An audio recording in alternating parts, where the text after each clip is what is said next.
안녕하세요. 김성결 목사와 함께하는 사람 이야기 제2단원의 G7 과정입니다. 분노 조절 장애, 분노 조절에 대한 말씀을 지금 많은 시간에 함께 나누고 있습니다.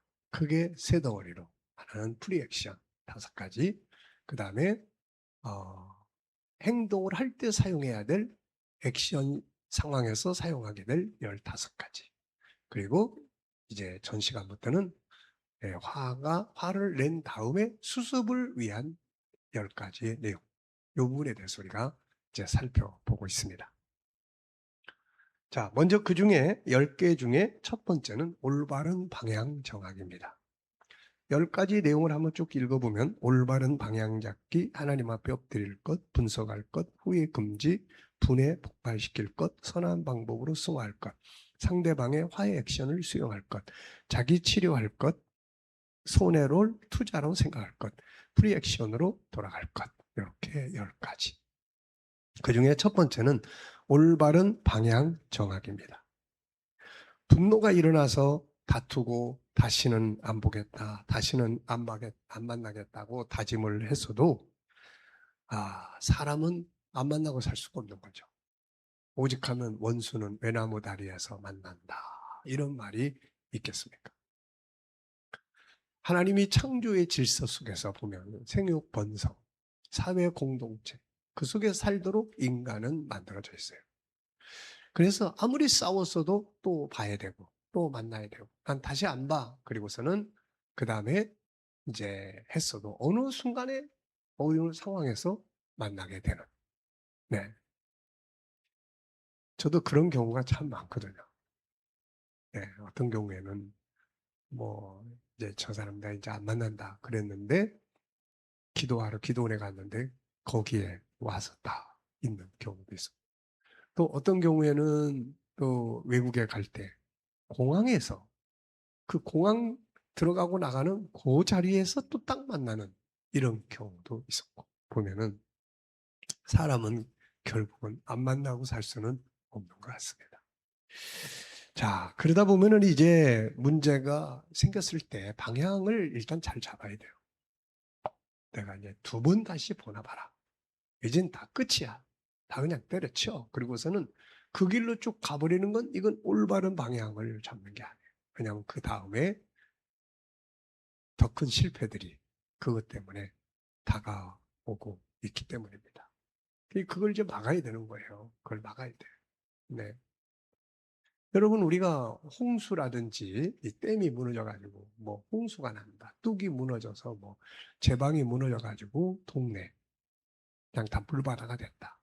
그러니까 처음부터 이게 뚝을 딱 막았으면은 제일 좋죠. 그런데 거기서 실패를 했다면 이제 물바다 되는 거죠. 그럼 이제 물바다가 된 상태에서 그냥 내버려 둬버리면 이제 어떻게 됩니까, 이거?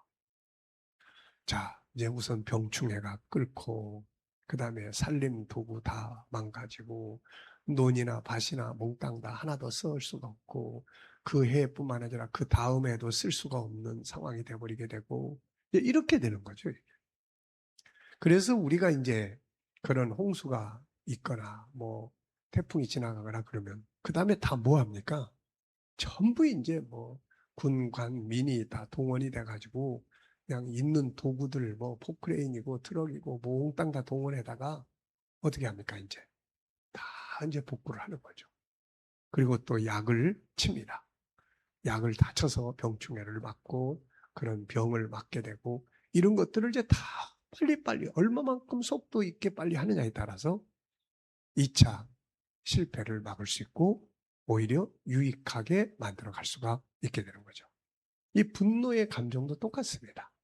그러니까 화를 냈어도 빨리 복구하겠다고 하는 의지가 필요한 거예요. 이게 작동이 돼야 돼요. 그래서 올바른 방향 정하기.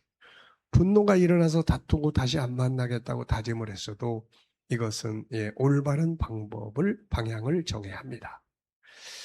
자, 일단 다툼과 분쟁은 바람직한 것이 아니며 빠른 시간 내에 다시 회복해야 한다는 인식이 빨리 작동돼야 돼요.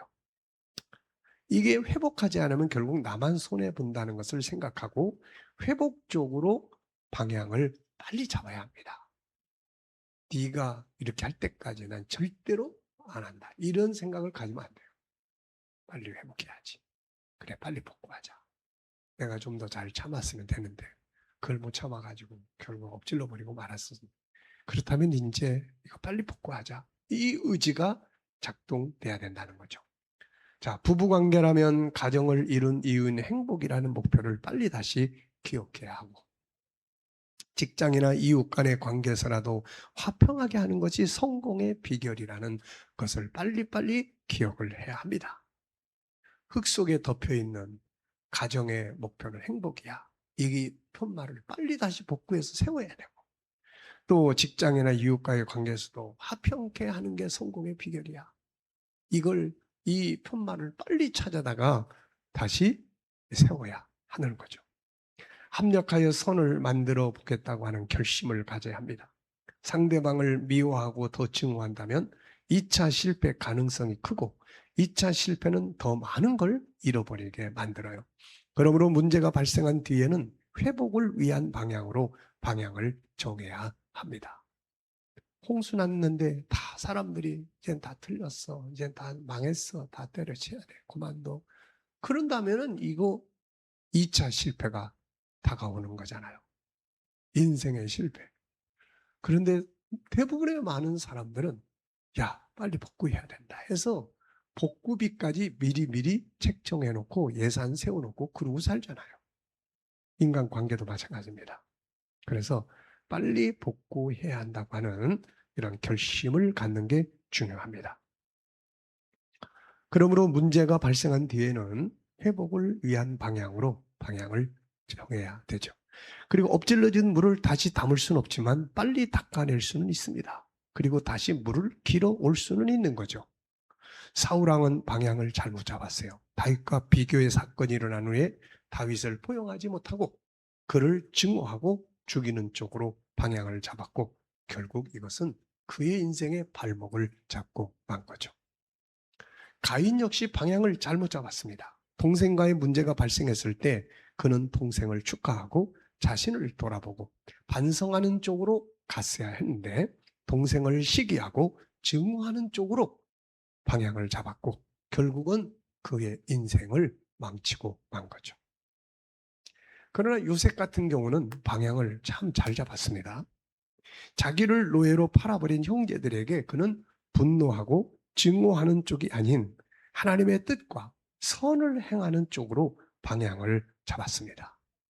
그래서 그는 1차에서는 노예로 팔려간 실패적인 모습이 되어버렸지만 그러나 2차에서 그는 애굽의 총리로 발전하는 놀라운 성공을 가져오게 된 거죠. 그리고 형제들과의 관계나 그리고 모든 가족과의 관계를 승리하게 만들어줬던 겁니다. 잠언 17장 14절에는 다투는 시작은 둑에서 물이 새는 것 같은즉 싸움이 일어나기 전에 시비를 그칠 것이니라. 갈라디아 5장 15절에는 만일 서로 물고 먹으면 피차 멸망할까 조심하라. 에베소 4장 26절 분을 내어도 죄를 짓지 말며 해가 지도록 분을 품지 말고 마귀에게 틈을 주지 말라. 이렇게 당부하고 있습니다. 자, 여러분, 포스트 액션의 첫 번째 내용은 빨리 방향을 잘 잡아라. 이성적 분노가 일어나지 않도록 감정적 분노에서 그칠 수 있도록 방향을 빨리 잡아야 합니다. 마음에 안 들어도 그래 어쩔 수 없지 뭐 일하려면은 화해해야지. 그래 어쩔 수 없어. 내가 좀 손해보더라도 결국 이게 바로 내가 2차 성공을 가져오는 비결이야. 이게 내가 편하게 사는 방법이야. 그러면서 빨리 복구하겠다고 하는 의지, 방향을 잘 잡아라 하는 것입니다. 끝장내는 쪽으로 방향을 잡으면 같이 망하는 거예요. 근데 빨리 복구하겠다는 쪽으로 방향을 잡으면 나도 살고 그도 살고 내 환경도 살고 가정도 살고 모두가 다 사는 길입니다. 자, 첫 번째 말씀 방향을 잘 잡아라 하는 것 기억해 두시기 바랍니다. 자, 이 시간 여기까지 하고 마치겠습니다. 감사합니다.